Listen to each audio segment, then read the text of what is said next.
है defence medical criteria. तो आइए दोस्तों शुरू करते हैं। सबसे पहले बात करेंगे टैटू पॉलिसी पे। जब कैंडिडेट को सर्विस सिलेक्शन बोर्ड रिकमेंड करेगा, उसके बाद कैंडिडेट को जाना पड़ेगा medical examination by a board of service medical officers, जिसमें male female doctors, specialist, gynaecologist शामिल होते हैं। परमानेंट टैटू सिर्फ इनर फेस और फोरआर्म पे ही अलाउड किया जाएगा। अगर आपका आउटर फेस और फोरआर्म पे या किसी और बॉडी पार्ट पे टैटू है तो अलाउड नहीं किया जाएगा। अगला क्वेश्चन ये आता है कि अगर आपके ट्रेडिशन में टैटू जरूरी है तो फिर क्या कर सकते हैं आप। कुछ ट्राइब्स जिनके फेस और बॉडी पे टैटू मार्क्स होते हैं as per their existing custom and traditions, तो उनको केस टू केस बेसिस पे अलाउ किया जाता है। जनरल रिक्वायरमेंट्स ये है कि आप मेंटली स्ट्रांग होने चाहिए और आपको किसी भी तरह की मेंटल डिसेबिलिटी नहीं होनी चाहिए। आप माल न्यूट्रिशन नहीं होने चाहिए। अपने ईयर वैक्स खुद साफ करें पर रेगुलरली नहीं। आपको कोई भी फंगल या स्किन इन्फेक्शन नहीं होनी चाहिए। हाइट की बात करें तो मेन के लिए मिनिमम हाइट आर्मी के लिए 157.5 सेंटीमीटर होनी चाहिए, नेवी के लिए 157.5 सेंटीमीटर और एयरफोर्स के लिए मिनिमम 162.5 सेंटीमीटर होनी चाहिए। गोरखास और जो भी बिलोंग करते हैं north eastern region of India, Garhwali और कुमाऊं से, उनके लिए अगर मिनिमम एक्सेप्टेबल हाइट से 5 सेंटीमीटर कम भी हो तो चलेगी। जो कैंडिडेट लक्षद्वीप से है उनके लिए मिनिमम एक्सेप्टेबल हाइट से 2 सेंटीमीटर कम भी चलेगी। वुमेन के लिए minimum height army, navy, air force तीनों के अंदर 152 सेंटीमीटर तक होनी चाहिए। इसमें भी गोरखास और जो भी बिलोंग करते हैं north eastern region of India, Garhwali और कुमाऊं से, उनके लिए अगर मिनिमम एक्सेप्टेबल हाइट 5 सेंटीमीटर से कम भी है तो चलेगी।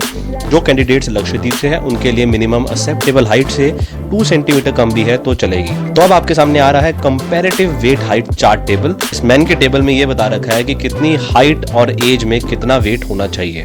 और अब वुमेन के लिए ये टेबल है। ऐसा कुछ नहीं है कि बिल्कुल इक्वल वेट चाहिए। इसके अकॉर्डिंग 10% का वेरिएशन एक्सेप्टेबल है। वैसे भी आपको सफिशिएंट टाइम दिया जाएगा वेट रिड्यूस करने के लिए। बात करते हैं बाकी स्पेसिफिक टेस्ट की मेडिकल के टाइम। फर्स्ट है कंप्लीट हीमोग्राम टेस्ट। इस टेस्ट में आपका ब्लड सैंपल लिया जाता है मेजर करने के लिए level of WBC total count, neutrophils, lymphocytes, monocytes, basophils, eosinophils, RBC count, HCT, HB, MCV, PS and ESR in the blood। Second है यूरिन REME। ये पैथोलॉजी लैब में लिया जाता है। इससे यूरिन सिस्टम के डिसऑर्डर के बारे में पता चलता है। यूरिन की रिपोर्ट में फिजिकल, केमिकल और माइक्रोस्कोपिक एग्जामिनेशन होते हैं। नंबर थर्ड है x-ray chest PA view. PA chest view acute और क्रॉनिक कंडीशंस को डायग्नोज करने के काम आता है। नंबर फोर्थ है USG abdomen and pelvis. Ultrasonic sonography एक प्रोसीजर है जो हाई फ्रीक्वेंसी साउंड वेव से वुमेन के रिप्रोडक्टिव सिस्टम को स्कैन करता है। तो क्वेश्चन यहाँ पे आता है कि कुछ चीजों से डायरेक्ट रिजेक्शन होती है कि नहीं। हाँ जी, डायरेक्ट रिजेक्शन होती है और जिन जिन चीजों से डायरेक्ट रिजेक्शन होती है उनकी इमेजेस आपके सामने स्क्रीन पे आ रही है।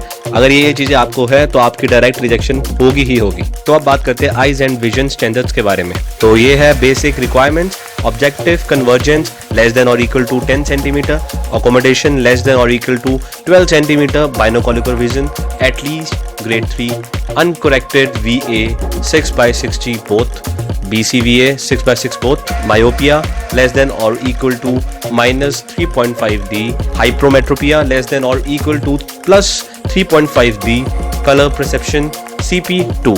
और कुछ ऐसी आइज डिसीजेज है जिससे कैंडिडेट डायरेक्ट अनफिट होता है और ये सारी डिसीजेज जो स्क्रीन पे आ रही है, अगर आपको इनमें से कुछ भी है तो आप डायरेक्ट अनफिट हो गए। तो अब क्वेश्चन ये आता है कि क्या कोई सर्जरीज अलाउड है इन सबको क्योर करने के लिए। तो आपको मैं ये बताना चाहूंगा कि रेडियल केराटोटोमी एक्सेप्टेबल नहीं है। मेडिकल रिपोर्टिंग के डेट से 1 साल के बीच में लेजर सर्जरी नहीं की होनी चाहिए। तो अब बात करते हैं ईयर एंड हियरिंग स्टैंडर्ड्स की। तो इससे पहले आपको ये बताना चाहूंगा कि जो जो इमेज स्क्रीन पे आ रही है, अगर आपको इनमें से कोई भी डिसीजेज है तो आप डायरेक्ट रिजेक्ट हो गए। हियरिंग स्टैंडर्ड्स की बात करें तो आपको आपके पीछे कोई अप टू 610 सेंटीमीटर की दूरी से कोई धीमी आवाज से बुलाए तो आपको सुनना चाहिए। और अब बात करते हैं नॉक नीज की। आपके सामने जो स्क्रीन पे पिक्चर्स आ रही है, आप उसे कंपेयर कर सकते हैं अपने बोन एंड बॉडी स्ट्रक्चर को। अगर आपको फिर भी नहीं पता चल रहा कि आपकी नॉक नीज है कि नहीं तो ये स्टेप्स फॉलो करो। सबसे पहले अपने दोनों फीट को एक साथ ज्वाइन करके खड़े हो जाओ। अपने टोज एंड हील्स को ज्वाइन कर दो। आपका एंकल शायद टच करे एक साथ या ना करे। आपकी नीज में बहुत ही थोड़ा सा गैप होना चाहिए, जैसे कि एक सिर्फ स्केल पास हो सके। अगर गैप नहीं है तो दो रीजन हो सकते हैं। नंबर 1 कि बोन स्ट्रक्चर ही ऐसा है कि गैप नहीं है, इस केस में परमानेंट रिजेक्शन है। नंबर 2 बॉडी फैट की वजह से गैप नहीं है, इस केस में अलाउ कर देते हैं। केस टू केस डिपेंड होता है। नॉक नीज इसलिए अलाउड नहीं होता बिकॉज भागते समय वो एक दूसरे के साथ टच कर सकती है और उससे इंजरी हो सकती है ट्रेनिंग में। अब बात करते हैं फ्लैट फुट क्या होता है।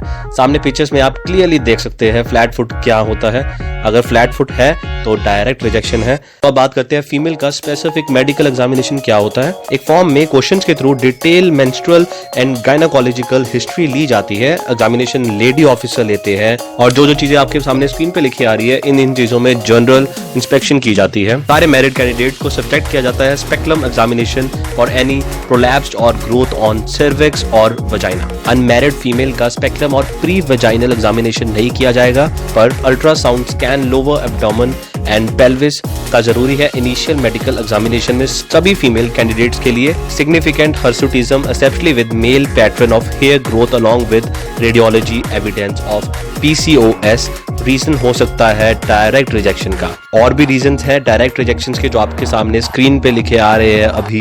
प्रेगनेंसी भी एक रीजन हो सकता है रिजेक्शन का। आपको ये बोला जा सकता है कि अनकॉम्प्लिकेटेड वर्जाइनल डिलीवरी के 24 वीक्स के बाद रिपोर्ट करो। MTP अबॉर्शन के केस में रिव्यू किया जाएगा कम से कम 4 वीक्स के बाद या 12 वीक्स के बाद। सिजेरियन सेक्शन डिलीवरी केस में आप 52 वीक्स के पीरियड के लिए अनफिट हो सकते हैं। जो क्राइटेरिया अब बताने वाला हूं वो सिर्फ एयरफोर्स के लिए है। Minimum height for men and women candidates की फ्लाइंग ब्रांच में 162.5 सेंटीमीटर्स होनी चाहिए। Leg length minimum 99 centimetres, maximum 120 centimetres. Thigh length maximum 64 centimetres. Sitting height minimum 81.5 centimetres, maximum 96 centimetres. Visual standards air force की बात करते हैं। जिन कैंडिडेट्स को स्पेक्स लगाने की आदत है वो एयरफोर्स के लिए एलिजिबल नहीं है। Minimum distance vision 6/6 in one eye and 6/9 in other correctable to 6/6 only और हाइपरमेट्रोपिया। कलर विजन CP1 और ये सारी रिक्वायरमेंट्स भी है जो स्क्रीन पे आ रही है। क्वेश्चन अब ये है कि सर्जरी अलाउड है ये रिक्वायरमेंट्स मीट करने के लिए कि नहीं। रिफ्रैक्टिव सर्जरी कैंडिडेट्स जिन्होंने PRK photo reflective keratotomy LASIK laser in C2 keratomileusis करवाई है वो फिट हो सकते हैं एयरफोर्स की सारी ब्रांचेस में। पोस्ट PRK लैसिक कैंडिडेट्स की विजुअल रिक्वायरमेंट्स पूरी होनी चाहिए ब्रांच के लिए। PR की लैसिक सर्जरी 20 साल की एज से पहले नहीं होनी चाहिए। आई की एक्सियल लेंथ 25.5 mm से ज़्यादा नहीं होनी चाहिए जब IOL मास्टर से मुहैया करेंगे। कम से कम 12 महीने तक आपको कोई भी कॉम्प्लिकेशन का एविडेंस PRK लैसिक के बाद नहीं होना चाहिए। पोस्ट PRK लैसिक थिकनेस मुहैया की जाती है कॉर्नियल पैकीमीटर जो 450 माइक्रोन से लेस नहीं होनी चाहिए। Radial keratotomy and photo refractive keratotomy surgery refractive errors की करेक्शन के लिए अलाउड नहीं है किसी भी एयरफोर्स ड्यूटीज के लिए। कैंडिडेट जिन्होंने कैटरैक्ट सर्जरी विद और विदाउट IOL इम्प्लांट्स के कराई है वो भी अनफिट है। कैंडिडेट्स जिन्होंने लैसिक सर्जरी करवाई है वो भी अनफिट है for permanent commission in flying branch in IAF। तो एक्सरे में क्या क्या चेक होता है वो सारी चीज़ें आपको स्क्रीन पे इमेजेस के थ्रू दिखाई जा रही है।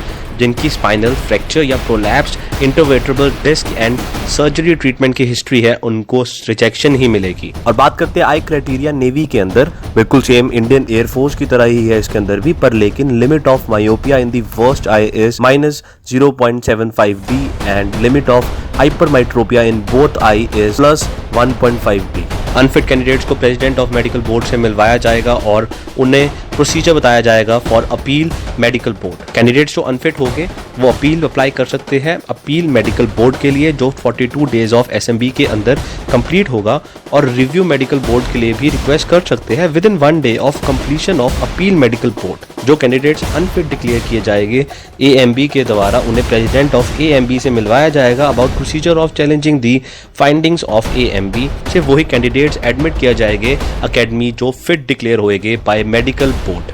तो दोस्तों ये सारी इन्फॉर्मेशन थी डिफेंस मेडिकल क्राइटेरिया की। अगर आपको वीडियो पसंद आई है तो प्लीज इसको आगे शेयर कीजिए ताकि सबको इसकी नॉलेज मिल सके। आप सबको बेस्ट ऑफ लक।